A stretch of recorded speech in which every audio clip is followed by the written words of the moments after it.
Welcome to the Career Advantage Show, where we help you reclaim your career power and design your working life on your terms.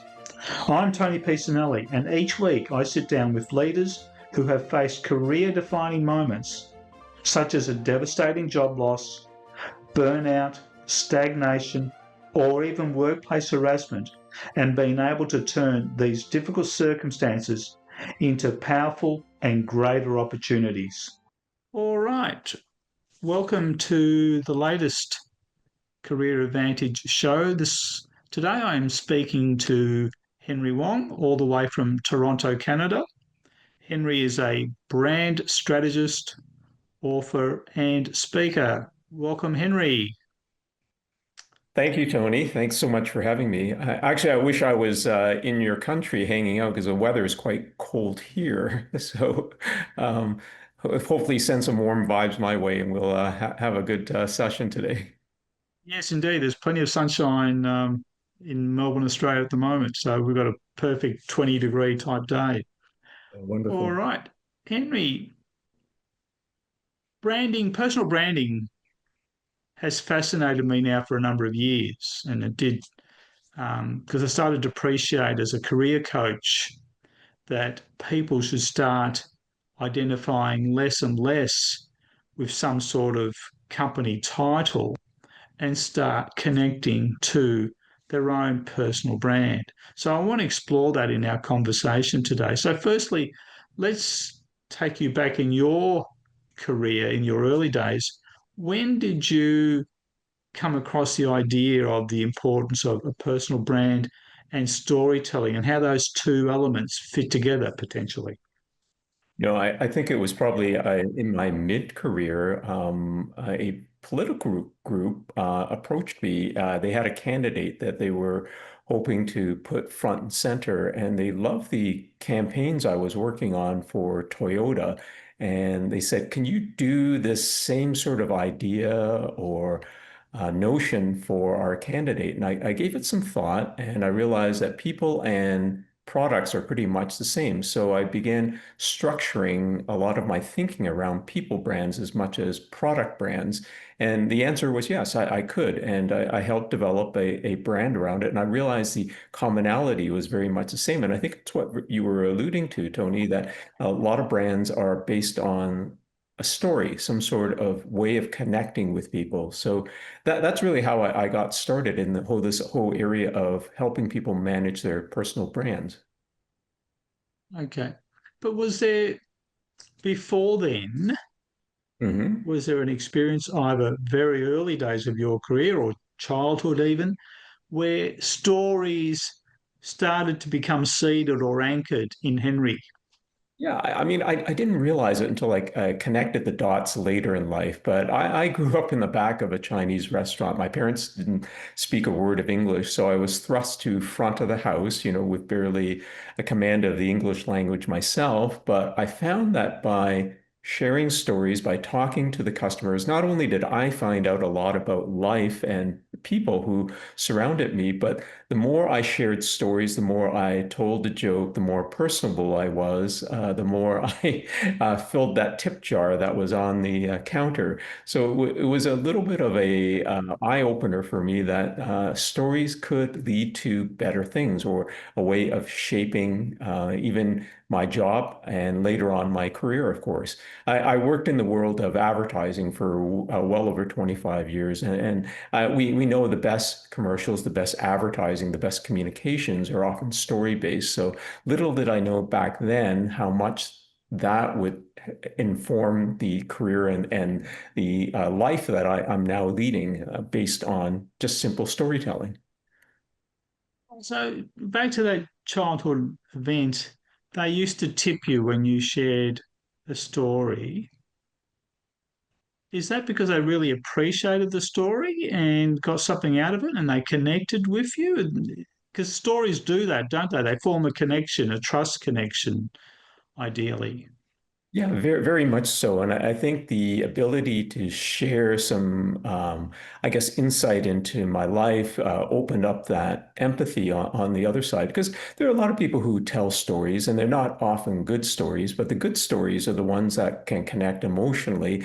And by, I guess, intuition or a heightened sense of EQ, I mean, I was all of 11 back then. So I just knew by sharing certain elements, I could connect well with people and they would like me as a result of that. I could see in later on in life, as I began dissecting and deconstructing storytelling, I realized these are often the skills that even con artists use, to try to connect people. I was just using it as a way of hopefully for good as opposed to something nefarious. Yes, ethically rather than mischievously, obviously, Yeah. Henry. Um, were there TV programs that you were drawn to as a child that again reinforced and gave you this story theme for your career journey?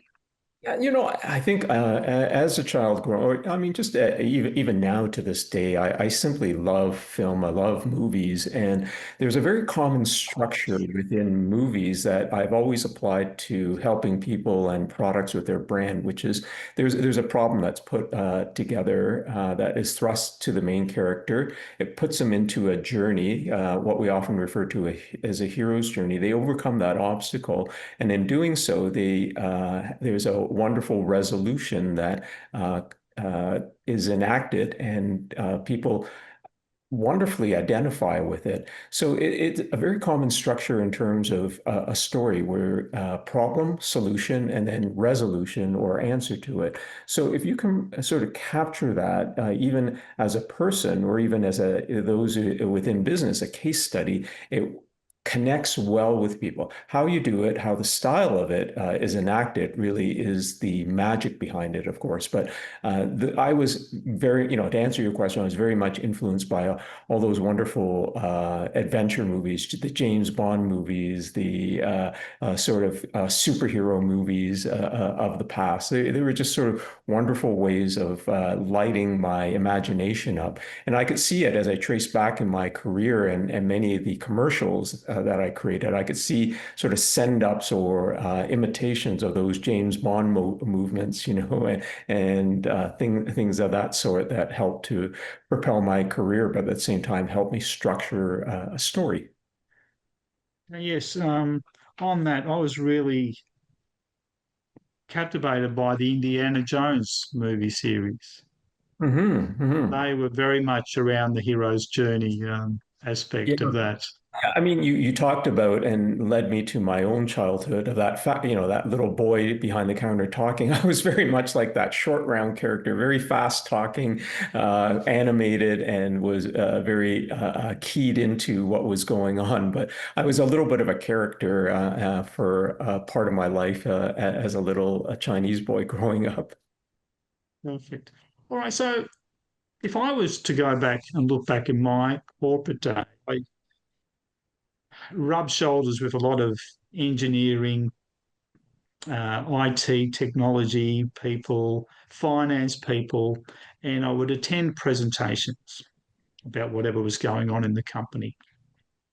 And Henry, I would have to endure these presentations that were dry, factual, a lot of PowerPoint slides um, that really put you to sleep, to be honest. How do we get these people to appreciate the importance of stories and develop the ability to share them? It's very much based on who the audience is, and it can be difficult simply to manifest a story when you're just showing facts and figures and that. Where the story can come from is a little bit of the behind the scenes, the backstory to it, the background, why it's important for the audience to pay attention to. So there's a context for which it can be presented.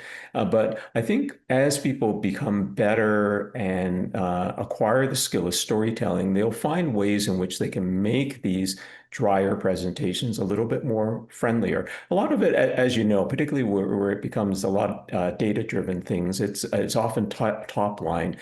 People would often gravitate more to what is the essence of what you're presenting, and that can be much more interesting than the facts and figures. Those can be presented later in a structure of telling a story, or when you're making a claim.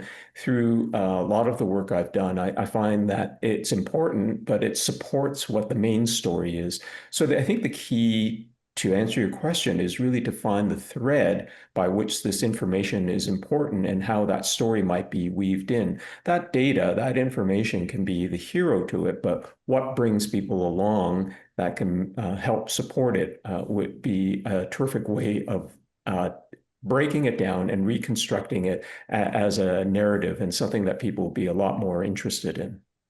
Okay. It's interesting. Stories have many uses in a person's career, not just presentations. I remember many years ago working with a younger gentleman, and he was about to go for an interview to be a salesman for a luxury car manufacturer, car dealership.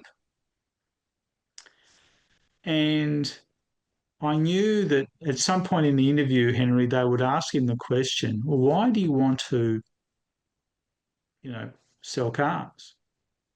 And you better have a very good answer. Not only a good answer, preferably a story of why this gentleman was passionate about cars. Mhm. Because a lot of people now are looking for your passion, not just your skill of being doing something. Because when you're passionate, you're totally committed. When you're committed, you're connected and you're actually invested in that job. So during my conversation with him, our coaching session, he shared a story of as a 7-year-old, his father took him to the Australian Grand Prix, Oh, that's really and wonderful. he had the opportunity to sit behind the wheel on one of the practice days of a Ferrari. And that's where his love of cars came from. So I said, you've got the story. How about you share that at the interview? Hmm. And I think that's a wonderful take, Tony. I think that was just terrific advice. I've found with many of the people I've worked with, story really is that conduit to getting to know people. Because I can share with you a resume which just has facts and figures, but if I told you a little bit more of a tale, like your client, that would be quite wonderful. If I was doing that interview, I would share a similar story. Mine was really based on all these wonderful road trips that my father used to take the family on. So I have this love affair with cars because it represented a great feeling to it. And this is the sort of feeling that I would bring to the job and help pass on in an infectious way. So as much as story is important, and hopefully what he shared, demonstrated his passion and enthusiasm for cars and that, but at the same time, translate it into what it means for this audience. In this case, the employer. What would it mean to him if he took on that job with that level of enthusiasm? And this is again how story comes to that conclusion. And if you can find the right way of doing it, then you can connect very well with people. Yes, no doubt he went on to win that interview, and that story was a key part of it because he was someone who recognized, Henry, that people just don't buy cars for the car just to get around in. There's some deeper meaning to it. Yeah, it fits And as a within the, young, you yeah, know, exactly. Very much that. for you, it was time with the family. For him, as a 7-year-old, he came away and stepped out of that Ferrari feeling more confident that, hey, I've just been behind a Ferrari. And some people derive confidence and status and a feeling of success because they drive a particular car. very much so. And I think, I mean, to your point, the whole idea of of story is just to unveil an element of yourself. So for those listening, it is really important to have stable of stories and a way of demonstrating your skill, not simply by saying, yes, I'm a very organized, detailed person, or I lead with strong authority. It's having those examples, those little stories. Those little stories are really case studies, but told in such a way that they're engaging. Told in a not engaging way, they simply become facts and figures and nothing more than data on a screen or rhyming off traits. So the ability to storytell is very paramount to many leaders trying to move a group or lead a organization or simply to connect with people in a more profound way. All right. So just as we wrap up, Henry, if you were working with someone who's listening to this who says, look, Henry, I'd love for you to sit down with me and unravel my brand story, what would be the three key areas that you would look at to help him do that? I think the most important thing is to be able to stand for something, represent something. And the work I do often delves into very deeply how what that person stands for. Because once you work out what your unique positioning in the market, then hopefully you have an advantage over your competition, whether it's in the job market or whether it's in the business market. From there, you center on what that key message is that revolves around that positioning. Once you have that key message, then you can build the story around it. So it's a little bit of a process at the same time, but it's going through very much what a product does in terms of unveiling what it stands for. If I said to you, Volvo, you would probably think safety. Apple, you might think innovation. Each of those have a very strong key word in which it stands for. But all the stories that wrap around those keywords, that key message, that key position, often will emulate from that. So anybody who is trying to determine what they stand for can create a story once they arrive to what that position and keyword and message will be. And is the other element in that the who? Because a lot of these professionals identify with the title rather than with themselves. Hmm. Yes. And How would you bring out the who element, Henry? yeah, and I think that can be often not dangerous, but confining because if you are only represented by your title, then if you lose that position or you move on to another one or you're assigned another position, then are you still the same person? Are you still Henry Wong? Are you still Tony Pisanelli? What is it about you that can carry forth to each of those positions? And that's really what the personal brand is, because it's portable. You may be defined by a new job, a new company, but your brand should stay the same, which is often based on the things you stand for and the personality that supports it, of course. Well put. All right. So, Henry, you've shared some very powerful insights during our conversation. If people want to find out more about you, and as I mentioned earlier, you're also an author, do you want to just share with people how they can get access to your book and what the book is about as well? Well, sure. Yeah. So I actually have a book that I wrote during the COVID years when I had some downtime. It revolves around storytelling. It's titled Telling Your Story, Building Your Brand. It's a playbook for people looking to bring their personal brand to life. It's available on Amazon. Happy to share a link if you have means to do that.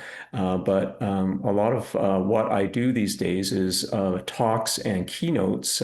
So I'm a speaker as well as an author around these very topics in terms of leadership brands, in terms of storytelling. You can find out more about me on henrywong.co, and there's a link to my book there as well. Perfect. All right. Thank you for joining us, Henry. Much appreciated. Thank you. Thank you, Tony. Really great spending time with you. Thanks for tuning into the Career Advantage Show. Visit the careeradvantage.show to subscribe and claim your free Career Confidential Toolkit. If you've enjoyed today's episode, I truly appreciate a 5-star review on your favourite podcast app. And don't forget to share it with your friends and colleagues who might need a little career inspiration.